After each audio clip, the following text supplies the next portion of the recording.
अम्मी जान, कुर्बानी का सारा गोश्त अच्छे से बन गया है। आप कहें तो मैं पड़ोस में उसे बांटाऊं? हाँ हाँ बेटा, जरूर। कुर्बानी का गोश्त और होता ही किस लिए है। जा बांटा। अम्मी मैं भी आपके साथ आऊंगी, मुझे भी पड़ोस में जाना है। अच्छा ठीक है। बकरा ईद के दिन इकरा अपनी अम्मी के साथ पड़ोस में गोश्त बांटने चली गई। सभी तरफ खुशी से बकरा ईद मनाई जा रही थी। कहीं कबाब बन रहे थे तो कहीं दावतें हो रही थी।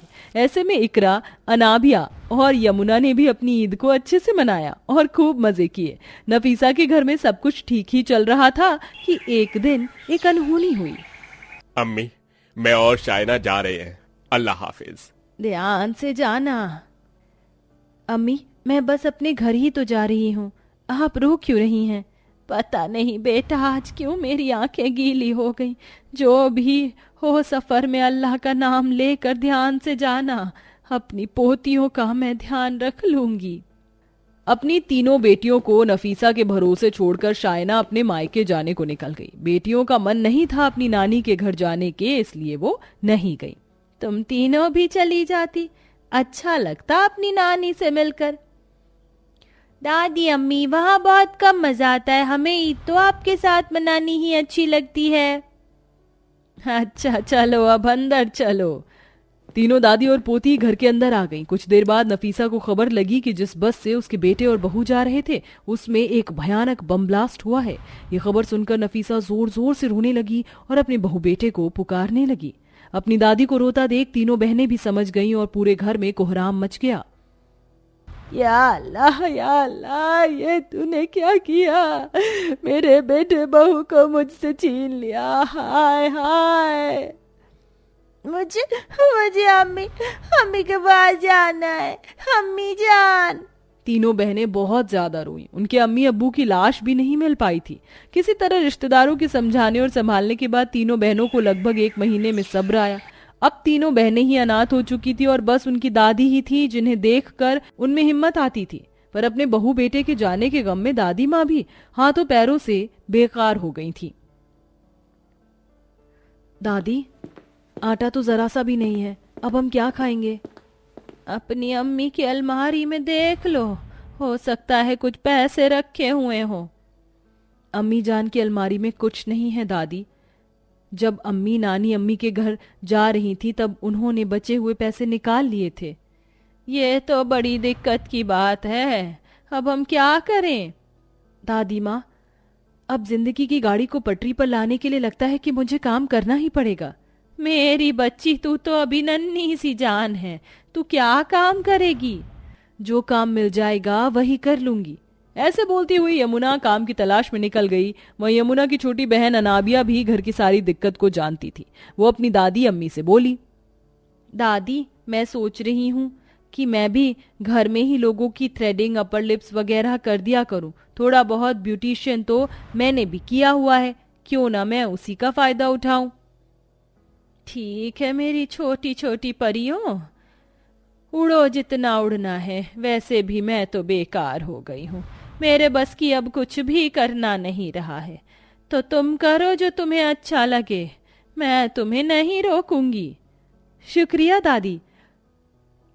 अनाबिया ने भी अपने घर के बाहर बोर्ड लटका दिया। अब उस बोर्ड को देखकर उसके पास ग्राहक आ जाते थे और वो उनकी आईब्रोज ब्लीच वगैरह कर देती थी। वहीं दूसरी तरफ यमुना को भी एक अमीर औरत ने घर के झाड़ू पोछे के काम पर लगा दिया था।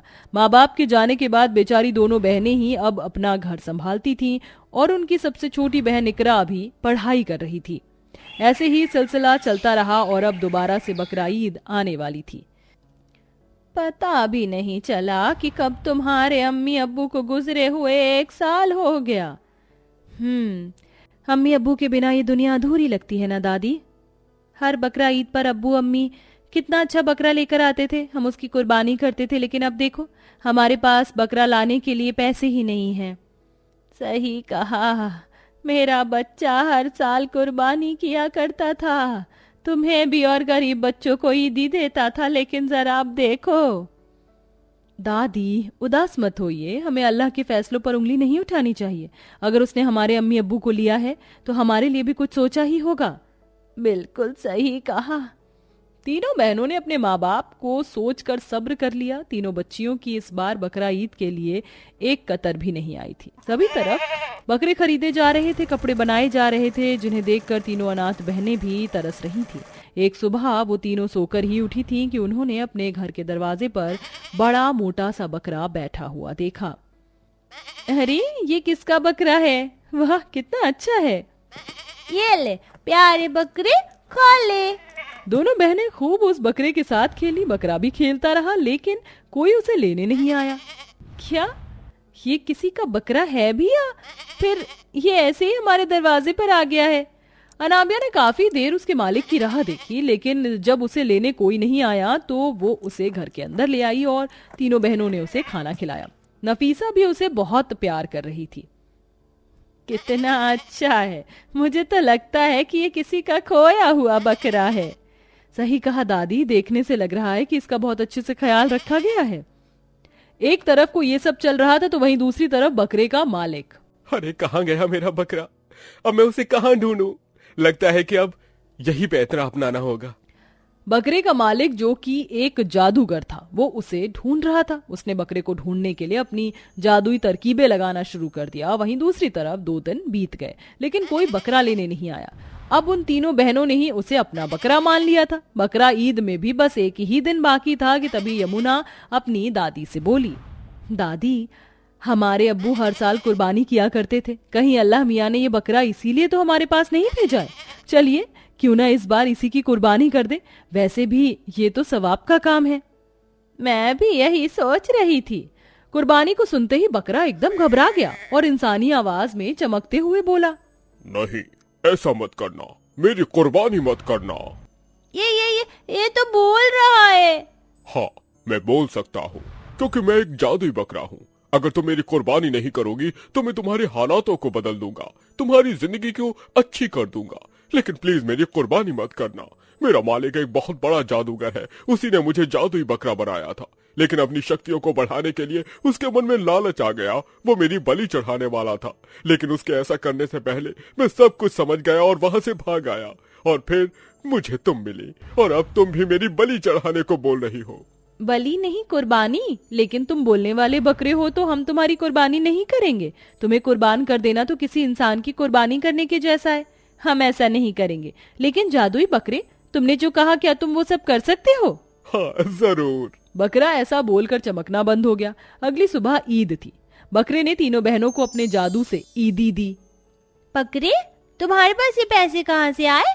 मैं जादुई हूँ इसीलिए।